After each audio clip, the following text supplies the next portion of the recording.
It was going to be deliberate, it was going to be thoughtful, it was going to be measured, and it was going to involve robust conversation and collaboration. And so I'm confident in telling you that the plan that the Admiral is about to brief incorporated all those elements from a variety of partners. And on Monday, I talked to you about some of the partners that have been involved. And as I said then, and I'll repeat now, the list of individuals and agencies is too robust to detail. But I appreciate their support from local elected officials, from the agencies, National Oceanographic, Atmospheric Administration, DLNR, here, the United States Coast Guard, U.S. Fish and Wildlife. I could go on. And it has also involved, local elected officials and leaders who have been very ready with their time and their support. And I would particularly highlight our cultural practitioners. I have very much appreciated their willingness to engage into dialogue, and frankly, I appreciate their friendship to me, both personally and professionally, and their willingness to be a partner with that. As we move forward into the plan that the Admiral is going to brief, I just want you to be aware that I'm highly optimistic of success. This plan has been thoroughly vetted and discussed at all levels. We have been thoughtful to risk both to personnel, but also to the aircraft, but equally as important to the environment. And so I want to assure you that once that aircraft is out of the water and back on land, our work is not done. And part of my responsibilities as the commander of Marine Corps Base Hawaii is to provide oversight for the actions that follow. And so I will ensure that I'm cognizant and vigilant as we work to characterize the nature of the ecosystem and the coral and to any damage that was done to the environment, and then to be assistful to our partners and our sister services as we move forward with any steps after that.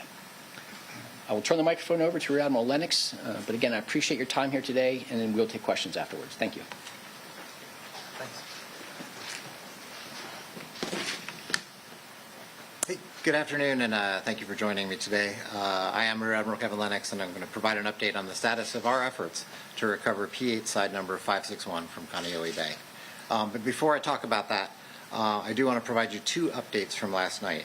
The first update is that overnight early this morning on the high tide, the aircraft did shift a little. So if you look at where it is right here, on the high tide, it gained a little buoyancy, it lifted up off, and it rotated about 30 degrees, something like that.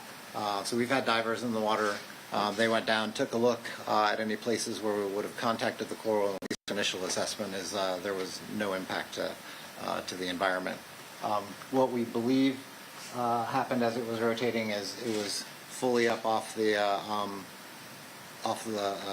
bottom there, except for you've seen the video of the nose gear kind of sitting in a pocket, and it rotated around that kind of like your shoulder would rotate in its joint. So then it settled back down, and it's now sitting something like this. While that was going on, our contractors were there on the scene. They observed it starting to move. We have mooring lines on it. They were able to control the movement, and we do expect that there's some potential that could happen again tonight. There's another high tide tonight, again early in the morning, and tonight we'll probably even have more connections to the aircraft as we finish rigging to begin recovery operations. The second update, and this one is unfortunate, is that DLNR observers this morning found a deceased sea turtle floating in between two of our barriers. I have no information on the cause of death on that particular sea turtle. DLNR did report a sick sea turtle struggling in the vicinity yesterday. We suspect that may be related. But the Hawaii Marine and Animal Recovery team has taken custody of that. They'll make an assessment, and if necessary, we'll do a necropsy on that turtle to find out why it passed. They'll be the ones who can give any further updates on that. So with that, our focus remains to remove the aircraft from the bay as quickly and safely as possible. The team's been working around the clock to develop a salvage plan for this aircraft that prioritizes the safety of our personnel and the safety to the critical ecosystems here in Kaneohe Bay. And this morning we approved that plan. We didn't develop this plan in isolation. I'd like to thank our partners here at Marine Corps Base Hawaii, the folks at HERE, DLNR, the Navy supervisor of Salvage, Smith Salvage out of Singapore, and Centerlift Company. Their support and consultation have been invaluable as we work to develop this methodical operation, and very confident that it will achieve our objectives of a safe operation to the people who are conducting it, protecting the environment as we remove the aircraft, and then potentially returning that aircraft to operational capability. So the plan is to use something called roller bags. They will lift the aircraft higher in the water, then we'll float the aircraft to the shoreline at the end of the runway.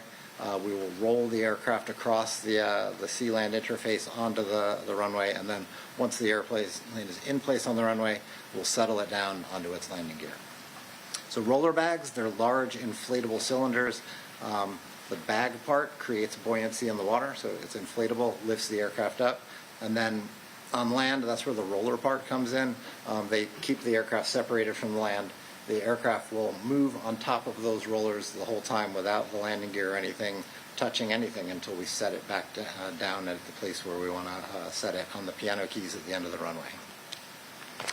So looking over here, while supporting the aircraft, we expect, based on the weight of the aircraft and the buoyancy that these roller bags create, that the aircraft will be lifted fully out of the water, and the bags themselves, the maximum depth of those bags will be 5 feet. So if you look at this chart over here, what you can see is we have a topographic scan generated using side-scan radar by our side-scan sonar by our Navy divers. So here's the edge of the runway. There's a rocky area there.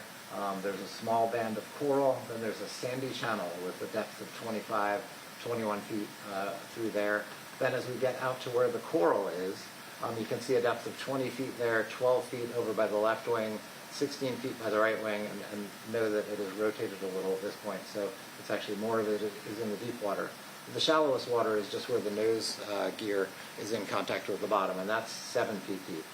So the expectation is the bags will inflate, lift it straight up, and at that point, nothing will be in contact with the bottom of the bay here. We will rotate the aircraft and then float it over until one of the bags comes in contact with the coral. If I could have the next slide, please.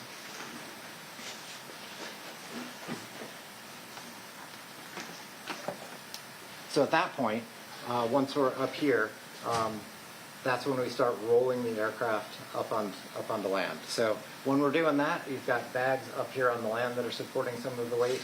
You still have some bags in the water that are floating that are supporting more of the weight of the aircraft, and potentially one of the bags at a time will come in contact with the small band of coral. Not guaranteed, but we are considering that possibility. These bags are inflated to 3 to 5 psi. It's kind of an ingenious system. So as the weight of the aircraft comes down on those bags, that force is distributed across the entire surface area of the bags, which means that at any point on the ground where the bags are coming into contact with it, there's just 3 to 5 pounds of pressure, which significantly less than if you were just to try and stand on a piece of coral.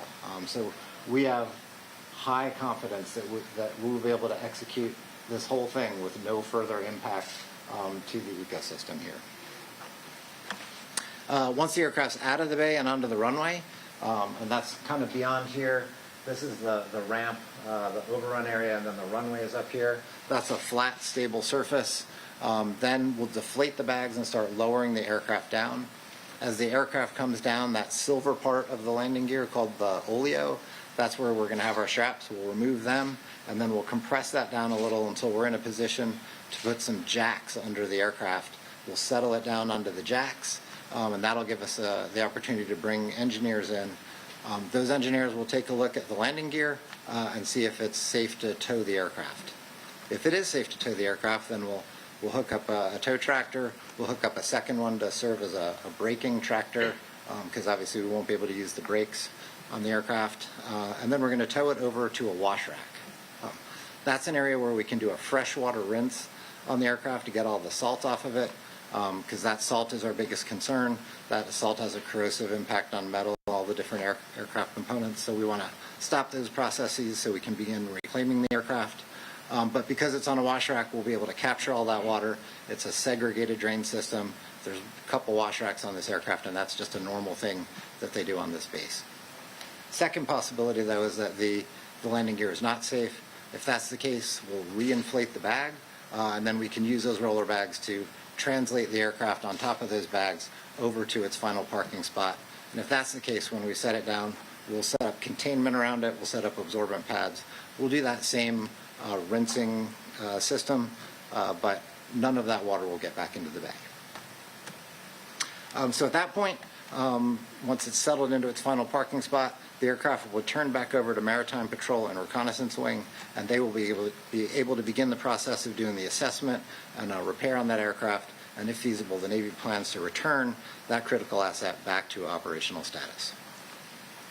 Since this incident and throughout the salvage process, the Navy and Marine Corps leaders have coordinated extensively with federal and state agencies, state legislators, and community partners. We understand our obligation as a good neighbor and as a member of the community to conduct a complete assessment of the coral reef so we understand the impact of this mishap. And we're going to do so openly, side by side with the appropriate elements of the Hawaii state government and our partners here at Marine Corps Base Hawaii. I want to thank those partners for all your patience and support up to this point, and I'll conclude with a thank you to you, the media, for your commitment, keeping the public informed, and we will continue to update you as the salvage progresses. I look forward to taking your questions. All right, so at this point, we'll open up the question and answer. We ask that you limit to one question and one follow-up until we get through everybody, and then we'll see how much time we have. So we'll start with you, Matt. Do you have a timeline of when the folks will be able to get out? So everything's condition based at this point. So yesterday and today we've been staging all the equipment. We're hoping that at the end of today we'll have that equipment, but the weather gets a vote. The equipment can be finicky. So if we're ready, then we'll start floating the aircraft sometime tomorrow. At that point, it's kind of by stage. So we float it, we take a look and make sure everything's the way we want it. Then we rotate it and we bring it up against the shore. At that point, it's kind of a critical piece because we can never leave the aircraft partly in the water and partly out. Once we start pulling it out, it's going to come all the way up until it's on dry land. So when we begin that part, we need to look at how much daylight we have left and make sure that we don't start too late and then find ourselves having to work into dark or past a long crew day because this is fatiguing work and we want to make sure that we're setting a 16-hour maximum crew day before, so we don't want to put ourselves in a position where we have to go past that. Follow-up? Okay. Over to you, Matt. Why did you decide on this method? A couple different reasons. These guys have had a lot of success. The roller bags are a safe way to do it because you're not lifting the aircraft up. We are going to be able to lift it straight up to a buoyant position, but then it's just easy to roll it up. Additionally, it has the least impact, negligible impact, probably none on the coral as we execute it, and it also does not have very much impact. We don't expect any impact on the aircraft as we bring it out. So it kind of really maximizes all of our three objectives, and it's one that we're able to start quickly. And what are the risks? How could this go wrong? Centerlift has been doing this for years. They do it really well. They've done stuff after hurricanes where barges have been put ashore. So we're actually really confident in the success of this. So have they done it when there's been coral in the area before? So they did one after was it Hurricane Florence in 2018. That was a 1,000-ton barge that went into a very sensitive seagrass habitat where the turtles on the outer banks live. And they were able to go in there, lift that up and get it out of there. And then much like here, state agencies, Coast Guard did a post-event assessment and found no discernible impact to the environment. That was a 1,000-ton barge. This is a 60-ton aircraft, so 6% of that weight. Like I said, they're really good at their job. All right, over to you, sir. Thanks, Matt. Dan McCausland with the Star Advertiser. I don't understand how the roller bags work. So the nose gear is in the hook-up. It and is. Then how do you get it under the nose gear, or are you lifting? So it doesn't go under the nose gear. The bags are sitting crossways under the hull of the main tube body of the airframe. The nose gear is in between the bags. And then is it automated, or how is it moving? Are the bags being controlled by shore? Yeah. So there's two pulling devices here that are hooked to the main landing gear here and the main landing gear here. So those are the ones that are going to put the motive force to pull it in. And then there's a second set of that don't pull as hard that come out this way, around, and then come back in. So we, on both sides. So we have 4 axes of pull to be able to control the orientation of the aircraft, get it aligned correctly, and then pull it up out of the water. Mechanically, not with. Correct. These are big machines. However, we do on each line we have a potentiometer that will show us the pull force at any given moment to make sure that we've done the analysis. We understand the maximum that's allowed on the landing gear, and based on the calculations we've done, and we've done it a couple different ways, the maximum we expect is 50% of the normal working load on those, which also has a safety margin built into it. So we're confident that we're not exceeding any structural loads on the aircraft. So what do you got? Kristen Consilio, KITV. Excuse me if you answered this in a previous press conference, but besides the fuel that you removed, is there any oil, antifreeze, like any other potentially hazardous things that could leak?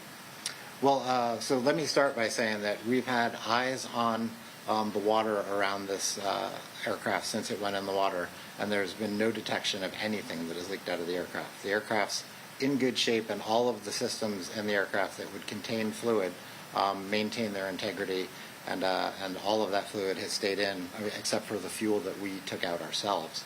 But so nothing has gone into the water. It is a normal aircraft, so we pulled out most of the fuel, or almost all of the fuel, but there's engine oil, there's hydraulic fluid, all those normal things, but those are in sealed systems, and we expect all of that to come out with the aircraft, and we don't expect anything to go in the water. If it does, we do have the same containment around there. We have absorbents ready to capture that, and we have skimmers ready to go. And just as we've had eyes on it for the last 24 hours a day since it went in, we'll have that same observation as we're bringing it out. And specifically, is the state going to be there who's overseeing this whole operation besides, you folks? So the state's been there side by side with us since day one. They've been in our emergency operations center meetings here with the base. They were on the scene observing us doing the defueling. They were in the water on jet skis observing the refueling. They're in the water on jet skis right now, and they've had observation boats all around it. So they're there to provide oversight, to provide observations to us, and obviously we stay in close consultation with them. The Navy is the one providing oversight to the contractor. So we've got supervisor of Salvage, which is a Department of Navy organization that does this all over the world. They've contracted with Smith Salvaging out of Singapore, and then the subcontractor who's working the roller bags is Center Lift. They're all really good at their job. It's a commercial company, and we've contracted with them to get the aircraft out of the water. The state will be there the entire process. Absolutely, yes. Thank you. All right, so KHON wasn't able to attend today, and they submitted a few questions, and I'll ask you now, Admiral. What sort of mitigation response plan is there in any case of emergency? I think I just kind of went through that, but so that's the environmental piece. And then, of course, we said we want to maintain the safety of everyone on the scene. So if there was some kind of an injury, we have EMTs out there ready to do the immediate response. We have ambulances on call. We have a plan to get to local hospitals. And then, of course, because this is a diving situation, we have access to a decompression chamber if we needed that. And in line with a question just asked, will state crews be allowed access after the salvage is done to conduct eventhetic surveys? Absolutely. So we've got to get the aircraft out of there. We plan on working side by side with the state of Hawaii and Marine Corps Base Hawaii. I think Colonel Bevan really covered that well in his comments. But we have nothing to hide. We want everyone to come in. We'll take a look at the site and make sure we understand what impacts we've had. Any other questions? Go ahead, Matt. That is the hope. So that'll be conditions based as well. So it's in really good condition for one that's been sitting in the water. We'll pull it out. We'll rinse the aircraft off, and then engineers will go in and assess the condition of the different pieces of it and see if we can get it back up in the air. It's the kind of thing that has happened before. These aircraft are designed to operate in a maritime environment, so they are exposed to salt air all the time. So everything has coatings and has been designed to resist salt corrosion. And we'll see how that holds up against immersion in salt water over the 11 days that it's been in there. Sir? Thanks, Commander. Same question that I asked the Colonel earlier this week. So best case scenario, you begin operations to remove the plane tomorrow morning, as much as 16 hours. Then when you hope that fixed wing air operations resume, you see Osprey flying above, obviously those flying. I don't run this airfield, so I'll hand that one over to you. Yeah, so obviously we want operations to return as soon as possible, but I'm also sensitive to the need for DLNR to come and characterize. So there's some things, some COAs that I'm working, but I think I have an opportunity to provide at least a 24-hour window for Department of Land and Natural Resources to come and to characterize the state of the coral and the ecosystem. Our rotor wing and tilt rotor operations have been continuing. We were able to still conduct those. So it would be the fixed wing operations. But there's certainly things at my disposal, departure or recovery windows where we could have Department of Land and Natural Resource divers in the water, and potentially we pull them out during a specified window in order to allow fixed wing aircraft to land or take off. So I want to make sure that we characterize the ecosystem and the environment and the coral to the degree possible. So we've had several conversations with the DLNR reps who've been attending my daily commanders briefings, and we'll make sure that they've got the time they need to complete their work. May I get a question? How many people do you need to complete this operation? How many people involved? I'll turn that over to you. Okay. Good morning, Commander Mark Anderson, Commanding Officer, Mobile Diving and Salvage Unit 1.